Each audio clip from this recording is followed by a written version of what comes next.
오늘 말씀은 우리 잠언을 보지 않고요. 오늘부터 4주간 동안 이 사순절 메시지를 나누려고 합니다. 오늘 말씀은 누가복음 4장 1절에서 15절 말씀입니다. 제가 더워서 위에 상의를 좀 벗겠습니다.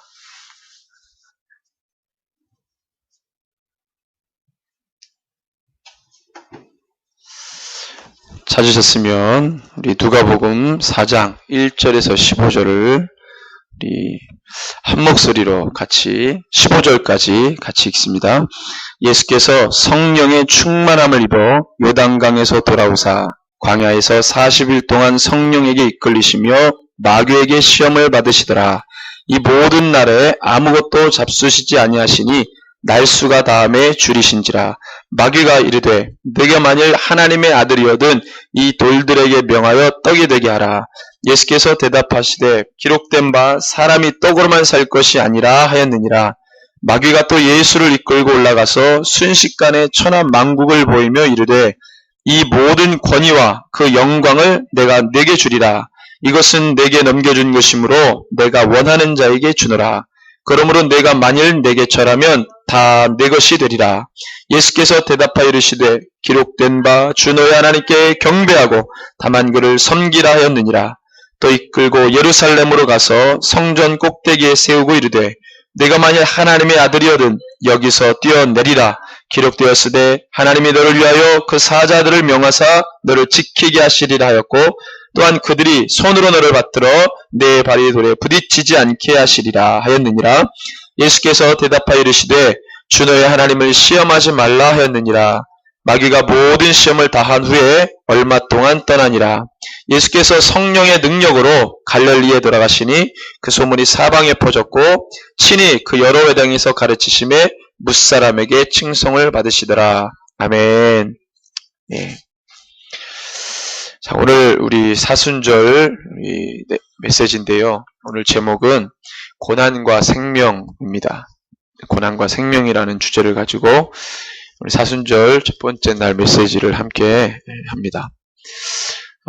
제가 한 주간 동안 예배를 다 내려놓고 있었습니다. 목사가 예배를 한 주간 내려놓고 뭐 했을까요? 한 주간 동안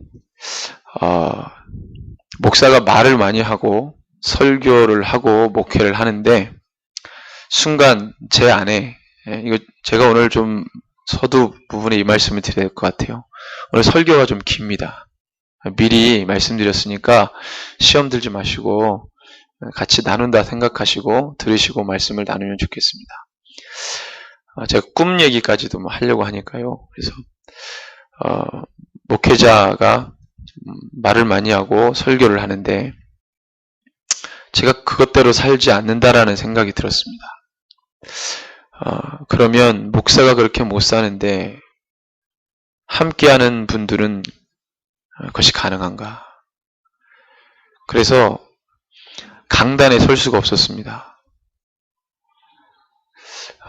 근데 멋지게 입당 감사 예배를 드리고 그 다음 주간에 공식적으로 제가 기도 선언문을 이제 낭독하고 그랬는데 마치 이것은 동해시가 공식적으로 우상 숭배를 받아들이는 것과 똑같은 거죠.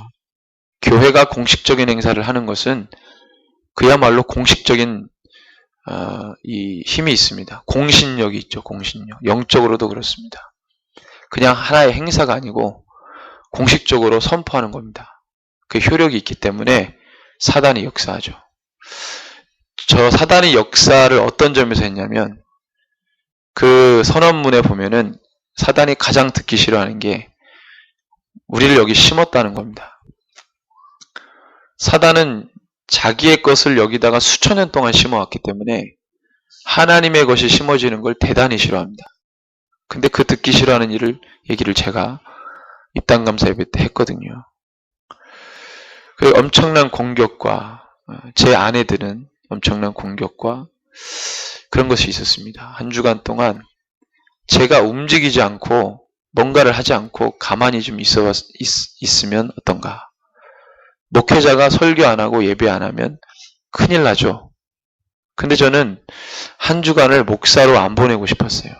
그냥 성도로, 그냥 예수 믿는 부족한 사람으로 있고 싶었습니다. 목회자의 의의는 평신도보다는 나을 거예요. 목회자가 나쁜 짓 별로 안 하니까. 그런데도 제 안에 드는 저 자신의 자괴감이 강단에 서지 못하겠습니다. 사단이 계속 저를 정죄하는 거예요. 너가 강단에 설 자격 있냐? 너가 설교할 자격 있냐? 너가 그럴 만한 위인이냐? 그거에 져서 예배를 안 드린 게 아니고 그냥 하나님하고 깊은 시간을 갖고 싶었습니다. 그냥 주님만 생각하고 그러고 싶었어요. 그게 가능한지. 그리고 한 주간에 꿨던 꿈이 있는데 제가 어제 꿨던 꿈입니다. 두 남자가 나왔어요. 한 남자는 여기 계신 두 분이 아니고요. 그렇게 또 생각하지 마십시오. 전혀 그게 아니니까. 두 남자분이 나왔는데 한 분이 몹시 중한 병에 걸리셨어요. 그래서 몹시 중한 병이 뭐냐면 얼굴에 종기가 난 거예요. 근데 제 꿈에서 그게 그 사람을 죽이겠더라고요. 그 얼굴에 난 종기가 그 사람을 죽일 것 같았어요. 그래서 기도를 해달라 그래서 제가 한 번도 치유를 한 번도 해본 적이 없습니다. 저는 제 자녀들을 기도해가지고 한 적은 있지만 한 번도 대외적으로 제가 해본 적이 없어요. 근데 꿈에서 그 사람 머리에다가 담대하게 정확하게 말하면 종기 위에다가 제 손을 얹고 기도를 했죠. 근데 났어요. 이 사람이 너무 기뻐했습니다. 죽었다가 살아났으니까. 근데 갑자기 사람이 얼굴이 변하더니 제가 안수하기 전에 그랬거든요. 제가 당신을 위해서 기도를 해드릴 테니 예수님의 이름으로 기도할 거니까 병이 나으면 예수 믿으십시오 그랬어요. 그때 반드시 그러겠다고 그러더라고요. 제가 예수 이름으로 기도하니 낫어요. 얼마나 기뻐하든지 그 시간 잠깐 지나자 이 사람이 본색을 드러내더니 나 예수 안 믿을 거요. 그렇게 얘기하더라고요. 그래서 제가 너무 낙심이 돼서 딱 나온 첫 마디가 당신은 그것 때문에 망할 겁니다. 그랬어요. 하나님은 변개치 않은 분인데 당신이 한 입 가지고 두 마디 했기 때문에 당신이 그것 때문에 망할 거예요. 그리고 또 한 남자분이 나왔어요. 그 남자분도 뭔가 굉장히 고민이 많았던 분이에요. 주변에 어둠이 있고 그런데 제가 그분을 위해서 대화는 안 했지만 그냥 그분 뒤에 가서 기도를 해줬어요. 근데 실제적으로 기도를 딱 하는데 꿈인데요. 꿈은 보통 이렇게 화나진 않잖아요. 좀 어둡하고 그런데 실제적으로 갑자기 기도를 하는데 갑자기 위에서 뭔가 나를 확 누르더니요. 저를.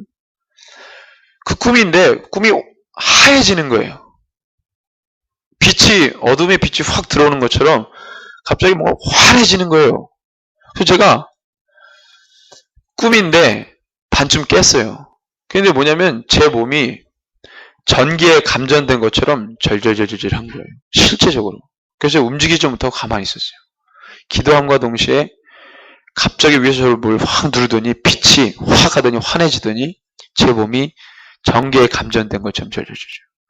근데 그 사람이 성령이 충만해가지고 얼마나 뛸 듯이 기쁘던지. 근데 이 남자가 누군 것 같으냐면 전 것 같아요. 전 거. 두 사람인데 한 사람과 한 사람이 똑같은 죄예요. 그게 느껴졌어요. 목사는 한 입 가지고 두 행동하기에 딱 좋은 사람입니다. 저는 그걸 되게 싫어하거든요. 그런데 제가 그러고 있는 걸 봤습니다. 하나님 그걸 꿈으로 보여주셨어요. 사순절은 정죄하는 날이 아닙니다. 죄를 생각하고 예수님이 왜 오셨을까? 죄 때문에 오셨지. 죄를 막 생각하고 묵상하는. 그래서 설교 때마다 정죄하 듣고 그렇게 살지 말아야지. 이런 한풀이식의 그런 시간이 아닙니다. 사순절은 주님을 만나야 되는 시간이에요.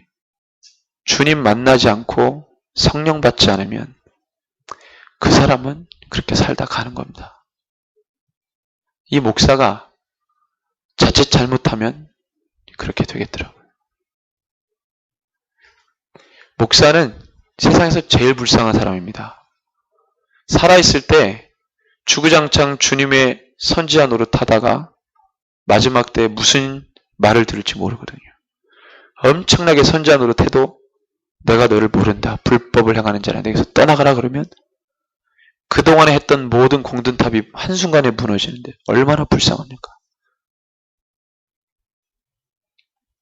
저를 위해 기도를 많이 해주십시오. 제가 무너지면 그렇다고 제가 중요하다는 얘기는 아니고 목사가 무너지면 교회는 거의 무너졌다고 봐도 됩니다. 큰 교회 목사가 무너지니까 성령이 떠나가는 걸 봅니다. 사람들은 되게 우매합니다. 교회에 교인이 많으면 더 그렇습니다. 왜냐하면 대중심리 때문에 사람이 편을 가르고 그래서 교인이 많은 교회일수록 진리로 행하기 참 어렵습니다. 열이면 열, 백이면 백, 천이면 천, 다 성령 받은 사람이라면 문제될 게 없지만 교회가 생긴 이래로 역사적으로 단 한 차례도 그런 일이 없었기 때문에 그런 일은 불가능하고요. 그래서 목사가 정신 안 차리면 다 지옥에 떨어질 수 있는 거죠. 그래서 오늘 저는 이 주일 예배가 저한테 너무 소중합니다. 지금 이 순간이, 이 시간이 목회자로 다시 서서 뭔가를 하나님의 말씀을 나눌 수 있다는 이 시간이 얼마나 감사한지 몰라요. 여러분들 때문에 감사한 게 아니라 그냥 저는 주님이 세워주신 이 시간, 주님으로 인해 감사합니다. 여러분들도 그렇게 되시기 바랍니다. 이것을 나누고 싶었습니다. 그리고 말씀을 준비하는 중에 도저히 잠언 말씀으로 그냥 가기가 마음이 허락지 않았어요. 주님이 복음서를 피게 하시고 누가복음을 보게 하셨습니다. 이것을 나눠라. 4주 동안. 사순절 기간이 딱 5주인데 지난주 지나갔습니다. 지난주는 말씀을 기억하지 마십시오. 지난주는 목사가 한 말이 아니라 그냥 목사 비즈니스맨이 말한 겁니다. 그건 기억하지 마시고 오늘 주님이 주신 이 말씀을 깊이 함께 나누고 또 경청하셨으면 좋겠습니다. 우리가 고난을 묵상하는데요. 우리 고난 되게 싫어합니다. 왜냐하면 고난이라는 주는 어감이 별로 그렇게 유쾌하지 않기 때문에 그렇습니다. 고난 그러면 우리는 힘든 시기를 떠올립니다. 위기를 생각합니다. 고난 그러면 힘들었던 그때, 그 일, 그것 등을 나열합니다. 그래서 고난 싫어해요. 고난 묵상하자 그러면 잘 묵상이 안 됩니다. 자꾸 부활 쪽으로 생각을 하려고 합니다. 틀린 건 아닙니다. 근데 고난 자체는 묵상이 쉽지가 않아요. 근데 예수님을 믿으니까 계속 고난을 받으라고 합니다. 바울도 디모데에게 그랬고 모든 그리스도인들에게 그래 권면했습니다. 뿐만 아니라 고난을 기념까지 합니다. 고난을 기념해서 묵상하라고까지 합니다. 고난을 배우고 묵상하라. 도대체 그 고난이 뭐길래 사순절만 되면 고난을 묵상하라고 합니까? 늘 이 사순절의 고난은 예수님의 십자가 고난입니다. 너무 잘 알죠? 내 인생 고난이 아니고 사순절 고난은 예수님, 2000년 전에 이 땅에 오신 그 예수님의 십자가 고난입니다.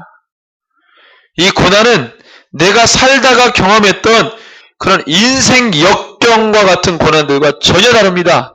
상관없습니다. 그건 아무짝에도 쓸모없는 거예요.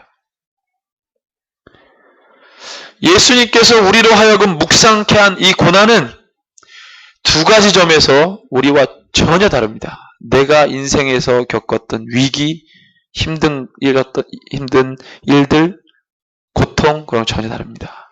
그럼 두 가지가 어떤 점이냐? 첫 번째는 자기를 버리신 고통. 이게 우리에게 보여주신 고난입니다. 자기를 버렸다는 거예요. 왜 버렸습니까? 대신 죽으시기 위해서죠. 그럼 무엇을 버렸습니까? 자신의 위치와 지위를 버렸습니다. 내 죄 때문에 자기가 가지고 있었던 그 영광스러운 지위와 위치를 버렸습니다. 하늘 보좌를 버리고 이 땅에 사람의 모습으로 오셨습니다. 사람의 모습을 입고 왔다는 것은 뭐냐? 범죄한 아담의 모습으로 오셨다는 겁니다. 사람도 사람 나름이지. 가장 완벽할 때 오신 게 아니라 가장 더럽고 취약할 때 오신 거예요. 창조주이신 그분이 피조물의 모습으로 이 땅에 오셨습니다. 철저하게 자신을 버린 거죠. 목사가 이게 제일 안 돼요. 목사는 자기를 잘 못 버립니다. 높이 계신 분들일수록 더 그렇죠. 저는 아직 여러분들보다 높다고 한다면 이 단상의 높이만큼 정도뿐이지, 이런 것과 견줄 수 없는 아주 높이 계신 분들은 절대로 내려오지 않습니다. 제 눈으로 봤고 늘 듣고 있고 늘 경험하는 겁니다. 목사가 이게 제일 안 돼요. 그래서 목사는 심판 1호 이럽니다. 1호. 근데 목사 따라오지 마십시오. 자칫 잘못하면 죽습니다. 대형 교회들 추풍 낙엽처럼 떨어지는 걸 보십시오. 그 사람들은 예수를 따르는 사람들이 아니라 사람을 추종한 추종자들입니다.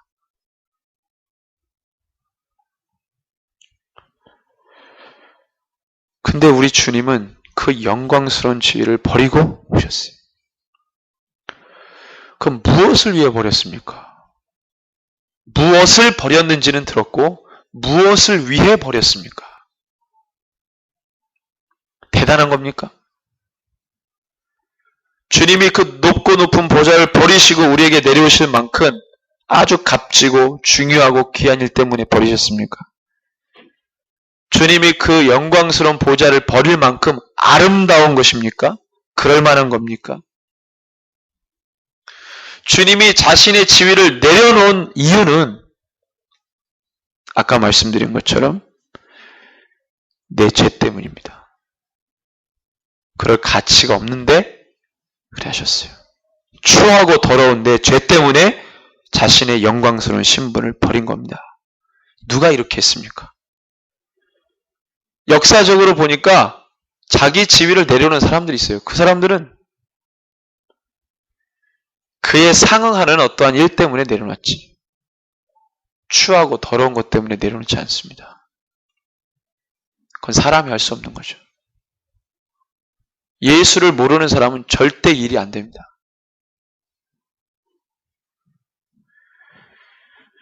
내려놓으면은 박수갈채를 받고 사람들의 환영을 받고 잘했다 칭찬받아야 되는데 지금은 그렇게 되죠. 근데 그 추하고 더러운 죄 때문에 내려놨다고 해서 인정해주는 이가 없고 바라봐주는 이가 없고 잘했다고 칭찬하는 이가 없습니다. 그걸 가치 있다고 하겠습니까? 대단한 일이라고 말하겠습니까? 예수님 십자가 지실 때 어느 누구도 몰랐고 왜 저 사람이 저렇게 죽어야 했는지 알 길이 없었습니다. 12 제자도 다 도망갔어요. 누구도 알지 못했습니다. 그냥 종교 지도자들 심기 건드려서 죽었나 보다 이 생각했지. 그의 죽으심은 우리의 추하고 더러운 죄 때문에 죽으신 겁니다. 자기를 버리신 이유는 오로지 내 죄 때문이죠. 사람이 희생할 수 있습니다. 자신의 소중한 것을 감수하면서까지 생명이라도 내어줄 수 있죠. 그럴 수 있는 건 그만한 가치가 있는 것들이죠.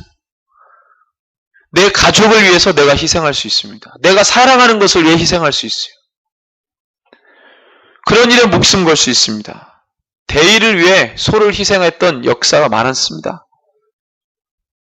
이번에 이라크에서, 이집트에서 그 폭탄 테러도 목사님하고 그 가이드 여행사 집사님이 대신 죽으신 거예요. 왜 그렇습니까? 폭탄 가지고 타려고 하니까 저지하면서 나가서 빵 터진 거예요. 본인이 막은 거예요. 왜 그렇게 했습니까? 생명 구하려고.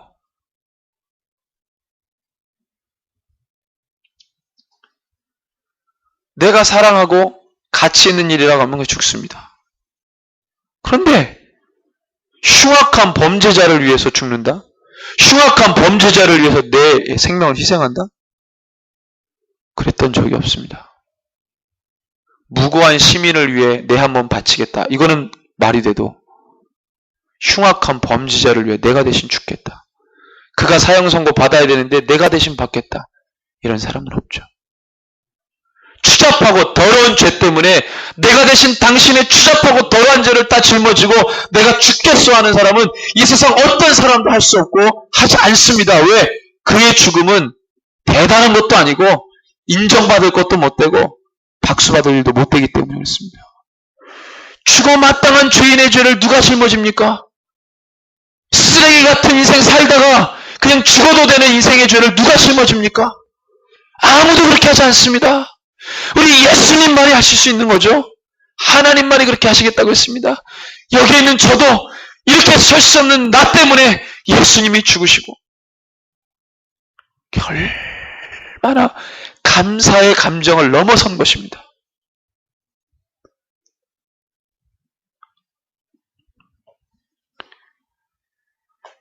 제가 오전에 우리 아이들하고 말씀 나눌 때 제가 여기에 기록한 것을 나눠버렸어요. 영웅 얘기한다고.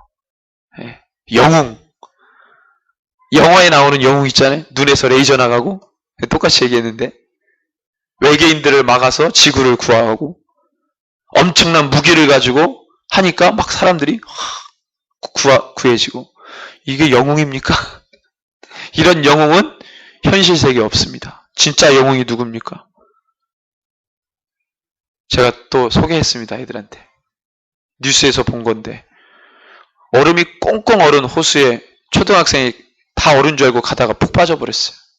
그랬더니 임산부가 자기 몸을 사리지 않고 뛰어듭니다. 물속으로. 그래서 그 아이를 살려요. 감사하게도 그 태중에 있는 아이는 검사 결과 건강하다고. 아무 이상 없다고. 그게 영웅이죠? 영웅이죠. 그 아이를 살리려고. 이런 일은 많습니다. 생명이 소중하기 때문에 자살하려고 하는 사람, 지하철에 뛰어드는 사람, 지하철 막 들어오려고 하는데 누구도 그 사람을 구하려고 하지 않을 때 주저하고 할 때 막 뛰어내려가지고 그 사람을 건져 올립니다. 영웅이죠. 우리 사회에 영웅들 많습니다. 소방관들, 남이 하기 어려운 일들, 굳은 일들 다 생명이 가치 있고 귀하다. 그만한 일에 희생하는 겁니다. 이건 가능하죠. 누가 안 하겠어요? 벌써부터 내 자녀를 위해서도 내가 희생하는데, 내 가족을 위해서 내가 희생하는데, 얼마든지 그럴 수 있는데.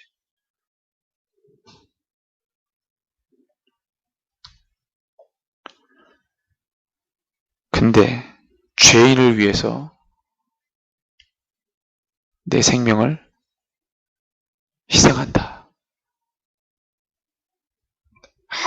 아무도 그렇게 살지 않습니다. 그래서 얼마 전에 손양원 목사님이라고 계십니다. 다시 없을 교회사를 쓰신 분이죠. 여순 반란 사건 때 무장공비인가요? 공산주의자들에 의해서 자기 큰아들이 죽고 셋째 아들인가 죽었나요? 첫째, 둘째가 죽었나요? 두 아들이 죽었잖아요. 근데 자기 아들을 죽인 그 공산주의자를 양아들로 삼잖아요. 가능합니까? 가능해요. 저 같으면 못합니다. 입을 찢어 죽여도 시원찮을 판에 뭘 양아들을 삼아.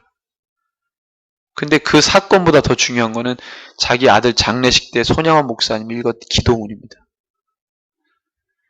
그 기도문 중에 제 가슴을 후벼 판 기도문 딱 하나. 미국 유학 보내려고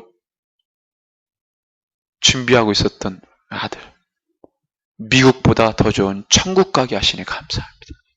이거 읽고 제가 눈물을 흘렸어요. 이게 그래서 사랑의 원자탄이라는 손양원 목사님 천국에서 두 아들과 얼마나 그죠? 그 아들도 그냥 개죽음 당한 게 아니에요. 예수 부정 못한다 그래 순교당한 거예요. 그래서 교회사에 등장할 만큼. 흔한 일이 아니죠. 아까 제가 없다 그랬는데 딱 한 분 있군요. 손영원 목사님. 예. 누구도 그렇게 못합니다. 영웅이죠, 영웅. 더럽고 추악한 내 죄를 대신 짊어지시고 죽으신 주님. 이게 바로 고난이죠. 다른 사람이 하지 않는 일을 해야 하기 때문에. 근데 이 고난은요, 그것 때문에 회복의 열매, 부활의 열매, 참 생명의 열매를 맺게 합니다. 왜 그렇습니까? 내 대신 죄를 다 짊어지고 죽으시니 나는 용서받았죠. 나는 용서받았어. 죄 있는데 죄 없다 선언하셨습니다. 죄를 용서받으면 회복이 일어납니다. 십자가의 죽음이 죽음으로서가 끝이 아니라 생명으로 자라난 거죠. 한 알의 씨앗이 땅에 떨어져 죽으면 썩으면 많은 열매 맺고 죽지 않으면 한 알 그대로 있습니다. 한 알 그대로 있어도 이건 생명이죠. 근데 그 끝이에요. 근데 이 생명이 죽으면 엄청나게 큰 생명을 창조합니다. 죽지 않으면 한 알 그대로의 생명으로 있는 거예요. 자기 보존할 생명 정도. 근데 그게 썩고 죽으면 자기 맛뿐만 아니라 모든 사람들을 살릴 생명이 터지게 되는 겁니다. 반드시 죽어야 진짜 생명이 솟아나는 겁니다. 그래야 더 크게 자라서 뿌리를 내리고 줄기가 자라고 가지가 나고 열매가 맺어지는 모습을 볼 수 있는 것이죠. 십자가의 죽음과 부활은 하나입니다. 성경의 구약과 신약이 하나의 말씀이듯이 동전의 앞과 뒷면이 하나이듯이 십자가의 죽음과 부활은 분명 하나입니다. 각기 다른 사건이 아니에요. 분리되면 안 됩니다. 죽으셨기 때문에 부활하신 겁니다. 죽음이 부활보다 더 중요하고 부활이 죽음보다 더 중요한 사건이 아니라 십자가 사건은 죽음과 부활의 사건이에요. 내 죄를 사하신 것이 죽음이요 용서하신 것이 부활입니다. 이것이 하나죠. 그 다음 고난은 두 번째, 죄를 심판해야 하는 고통입니다. 주님은 세상을 죄라고 선언했어요. 세상은 죄입니다. 그 당시 세상을 죄라고 선언한 두 사람이 있습니다. 누굽니까? 하나는 세례 요한이고 그리고 예수입니다. 세례 요한도 세상을 죄라 그랬고 예수님도 세상을 죄라 그랬어요. 마태복음 3장 1절에서 12절 말씀 볼까요? 마태복음 3장 1절에서 12절.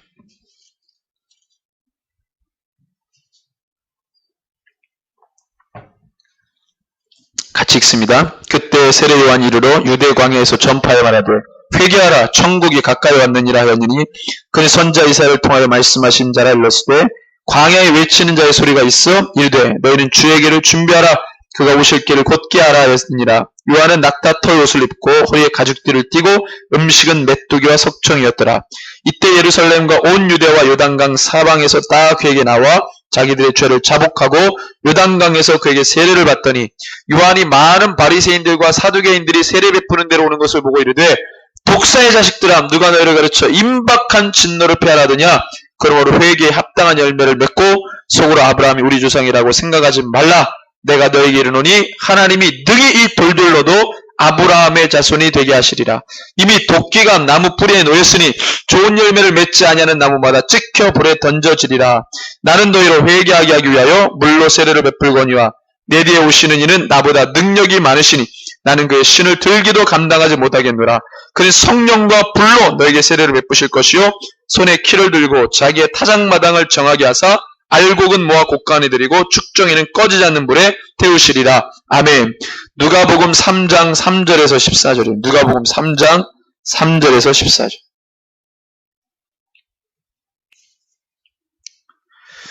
우리 다 읽을 수 없고 7절에 보니까 요한이 세례받으러 나오는 무리에게 이르되 독사의 자식들아 누가 너에게 이러 장차올 진노를 피하라더냐. 9절에 보니까 이미 도끼가 나무 뿌리에 놓였으니 좋은 열매 맺지 않는 나무마다 찍혀 불에 던져지리라. 이 죄인아, 이 죽을 죄인아, 심판받을 죄인아, 세례 요한이 계속해서 그들의 죄를 지적하고 정죄하고 이야기합니다. 세상의 죄라고 말합니다. 마찬가지로 예수님도 그렇죠. 마태복음 4장 17절 보니까 마태복음이 아니고 마가복음 1장 14절 15절이죠. 마가복음 1장 14절에서 15절. 요한이 잡힌 후 예수께서 갈릴리에 오셔서 하나님의 복음을 전파하여 이르시되 때가 찼고 하나님의 나라가 가까이 왔으니 회개하고 복음을 믿으라 하시더라. 예수님도 세상을 죄라고 선언하시고, 그런데 세례 요한이 죄라고 선언해도 그를 죽이려는 자가 없었어요. 하지만 예수님은 죄를 선언하니까 죽이려고 합니다. 왜 다릅니까? 다른 이유는 세례 요한은 광야에서 외쳤어요.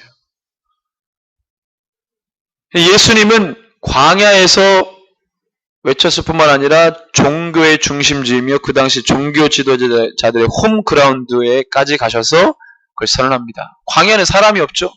사람이 없는 광야에서 암만 세상의 죄라고 외쳐도 사람 동요하지 않습니다. 그런데 종교의 중심지 예루살렘 성 안에 가셔서도 이 세상은 죄다. 너희들 죄인이다. 그러니까 굉장히 힘들죠. 강도의 구렬이라고까지 말씀하세요. 그러니까 이런 기득권자, 종교 기득권자들이 좋아하지 않습니다. 마찬가지죠. 목사가 평신도들한테 죄를 선언하면 별 문제 없어요. 언제 문제 생기냐면 목사가 목사들한테 죄를 선언하면 죽이려고 덤벼듭니다. 교계가 과거 이단 정죄할 때 진짜 이단들도 정죄를 했지만 그렇지 않은 분들까지 정죄했어요. 왜냐하면 목사들의 심기를 불편하게 하니까 막 정죄했습니다. 사실 세례 요한도 정서적으로는 종교 지도자들이 별로 안 좋아했습니다. 종교 지도자들한테 환영받은 인사가 아니었어요. 워낙 대중들한테 인기가 많다 보니까 그냥 보고만 있었죠. 근데 예수님은 종교 중심지인 예루살렘에서까지 그 죄를 막 선언하셨습니다. 변방인 광야에서 훈련받고 세상 중심으로 나가서 죄를 선언합니다. 옛날 과거 신부들이 산속에서 수도원 짓고 살죠? 그 사람들 그렇게 거기서 평생 살다가 거기서 죽습니다. 거기서 아무리 말씀을 연구해도 별로 영향력이 없어요. 종교인 되는 거죠. 그들이 거기서 훈련받고 세상에 나와서 세상을 죄라고 선언하고 예수를 전해야 그게 기독교의 역사에 일어나는 건데 그러지 않았어요. 그럴 필요성을 못 느꼈습니다. 지금도 마찬가지죠. 지금도.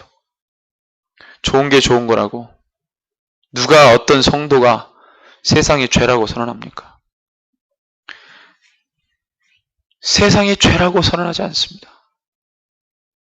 그냥 살기 어려운 정도지 세상을 죄라고 말하잖아요. 살기 어렵다고만 말하면 다른 사람들의 동의는 받을 수 있고 불쌍히 여기면 맞습니다. 근데 세상을 죄라고 말하면, 세상을 죄라고 말하기 시작하면 공격의 대상이 됩니다. 잡아 죽이려고 합니다. 이상하지 않아요? 목사들도 설교를 하는 거 보면요, 세상이 어렵습니다. 살기 어렵습니다. 그러니까 착하게 삽시다. 이런 종류의 메시지를 하면 찬사를 받고 동의를 받고 다 불쌍히 여겨줍니다. 그런데 세상은 죄입니다. 주님이 심판하십니다. 그럼 공격의 대상이 됩니다. 예수님도 똑같잖아요. 아유, 참 살기 힘들죠? 종교 지도자들 업무 보시기 힘드시죠? 아유, 시대가 좀 그러네요. 그러면 불쌍히 여김 받고 동의해 줍니다. 근데 막 가가지고 당신 죄, 세상의 죄, 심판 얘기하면 죽이려고 덤벼듭니다.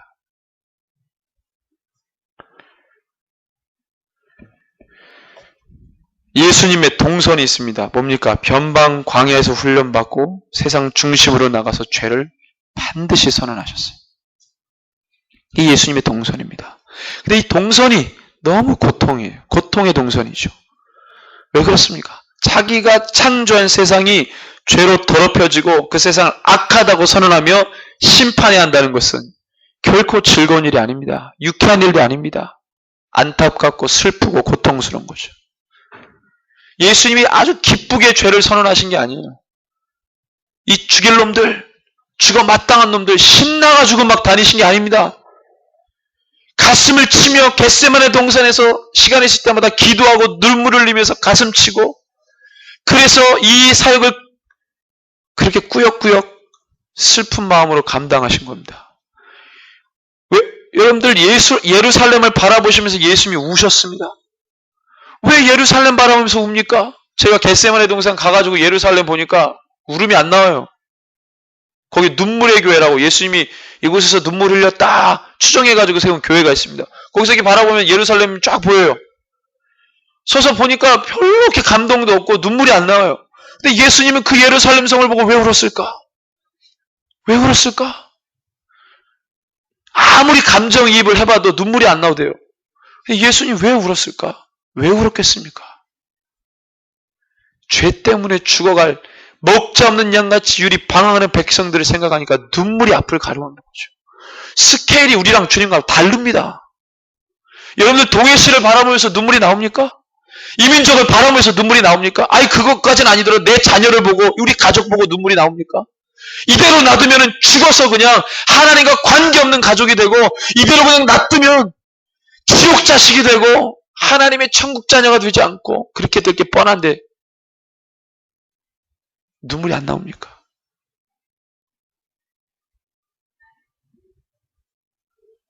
예수님이 우신 거예요. 즐거운 일이 아닙니다.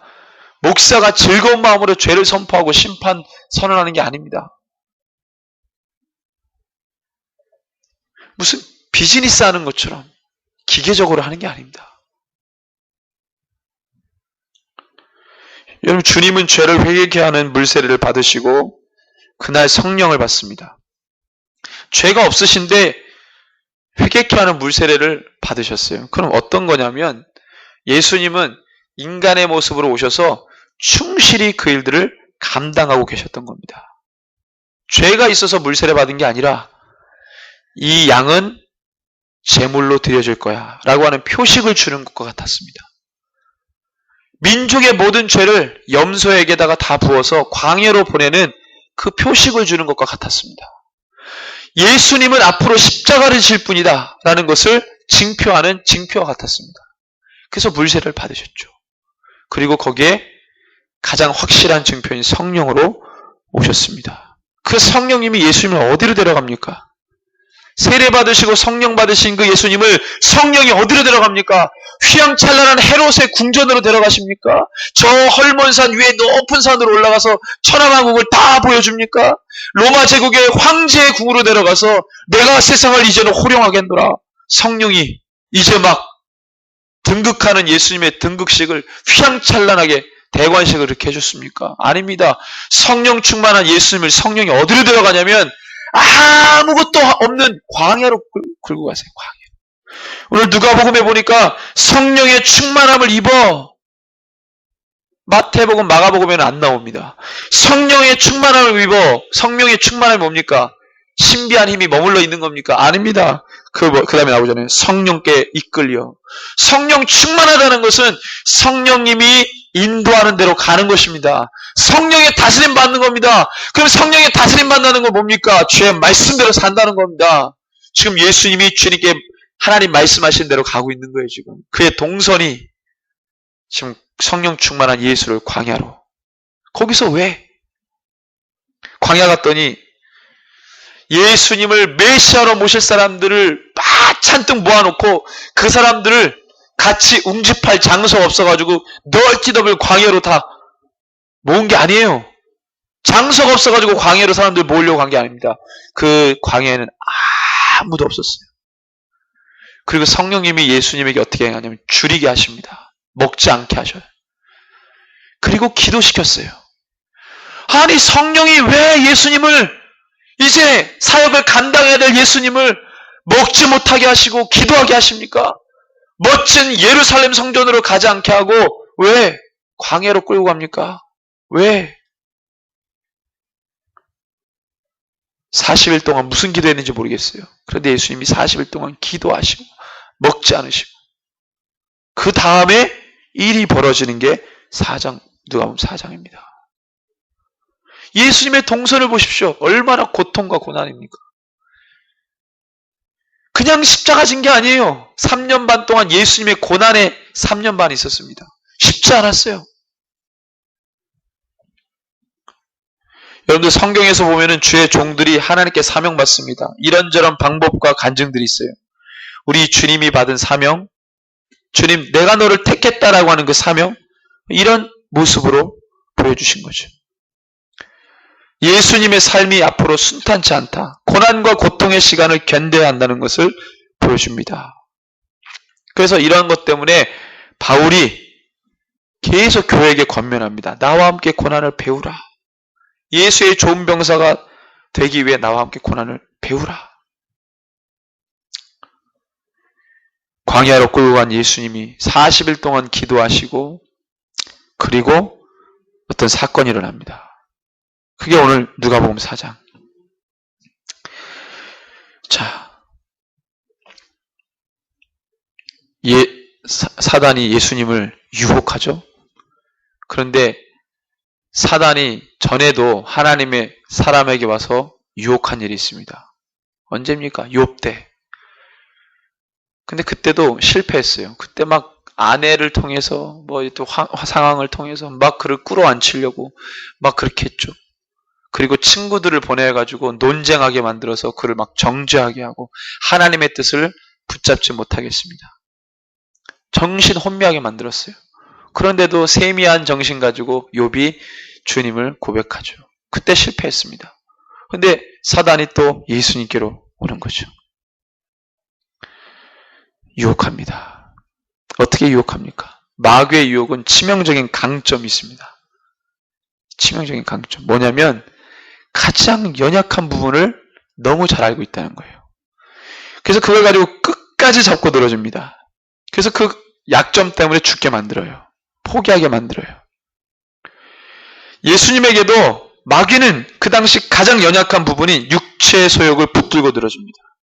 40일 동안 굶주렸기 때문에 가장 사람이 밑바닥에 있을 때거든요. 그때 사단이 와서 육체의 소욕을 가지고 건드립니다.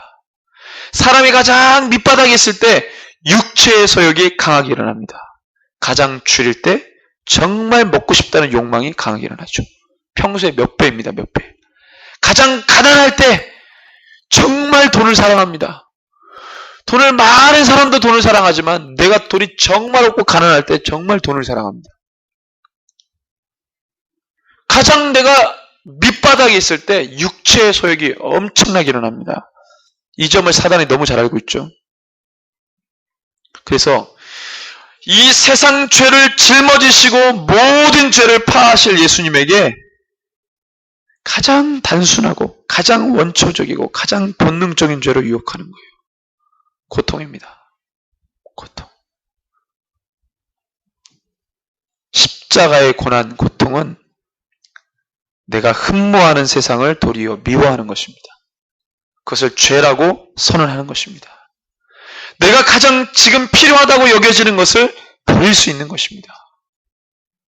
이 모든 일을 무슨 신기한 힘으로 물리친 게 아니라 오로지 기록된 말씀으로 이기셨어요.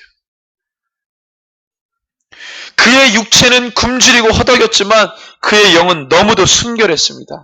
육체는 후패했지만 40일 동안 굶주리고 광야에서 살아보십시오. 그 몰골이 어땠겠습니까? 육체는 후패하지만 그 영은 강하죠. 그의 영의 소욕이 육체의 소욕을 눌러버립니다. 그래서 그는 실로 세상 죄를 심판하실 어린 양이 되신 거예요.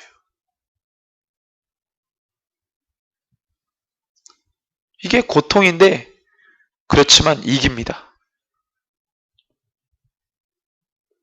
고통이 사실이겠지만 결국 이기는 것입니다. 주님 저에게 고통이 없게 해주십시오. 그리스도인은 고통을 받아가면서 감당하는 겁니다.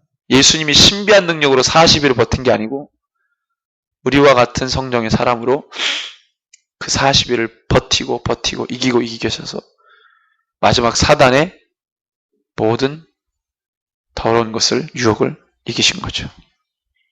그것이 십자가 고난의 결론입니다. 그것을 저는 이렇게 얘기했습니다. 고난이 생명이 되는 순간입니다. 고난이 생명되려면 굉장한 고통을 경험하고 우리 가운데 선물로 딱 보여지는 거예요. 교회가 그런 것이 없으면 안 됩니다. 저는 여기 저를 포함해서 5분 계신데 그런 생각을 했습니다. 여기에 계신 한 분이 예수의 제자가 안 되면 저는 여러분들 한 사람 한 분을 큰 산으로 봤어요. 큰 산. 목사가 넘어야 될 산. 여기에 계신 한 분이 예수 제자로 세워지지 않으면 절대로 영혼이 붙지 않습니다. 내가 예수 제자로 부흥되면 제가 그 산을 넘어서 하나님 또 한 영을 붙여주겠죠. 그럼 그 사람이 또 예수의 제자가 됩니다. 그래서 부흥이 일어나는 거죠. 목사가 한 명 막 하고 있는데 뭐 어디서 막 떼거지로 왔어요. 절대 그 사람들 제자 안 됩니다. 종교인으로 종교 생활을 해도 여기 계신 분이 예수 제자가 안 되면 다른 사람이 와도 예수의 제자로 그를 섬기지 못합니다. 예수 제자가 안 되면 다른 사람이 올 때 성격으로 섬기려고 합니다. 내 성품으로 섬기려고 합니다. 내 처세로 섬기려고 해요. 그거는 종교인 집합소지 교회가 아닙니다. 내가 예수 제자가 돼야 예수 제자의 심정으로 그분을 섬기는 겁니다. 여러분들 예수의 제자가 되십시오. 교회 부흥은 목사가 시키는 게 아닙니다. 교회 부흥은 하나님이 하시는 거고 하나님이 어떤 방법으로 하시냐면 그 같은 방법으로 하십니다. 떼거지로 오는 건 별로 안 좋아합니다. 제가 한번 경험했는데 제자도 안 되고 그리스도인도 안 되고 교회도 안 됩니다. 어떤 시기가 되면 다 떠나갑니다. 환경이 바뀌고 입지가 바뀌면 다 갑니다. 가야 될 사람은 가겠죠. 하나님이 다른 지역 가서 심으시면 가야 되겠죠. 무엇이 됐든 간에 여기 있든 저기 있든 간에 예수 제자가 되십시오. 날마다 말씀으로 자기를 돌아보지 않으면 안 됩니다. 그래서 이 고난이 생명이 되는 이 순간을 날마다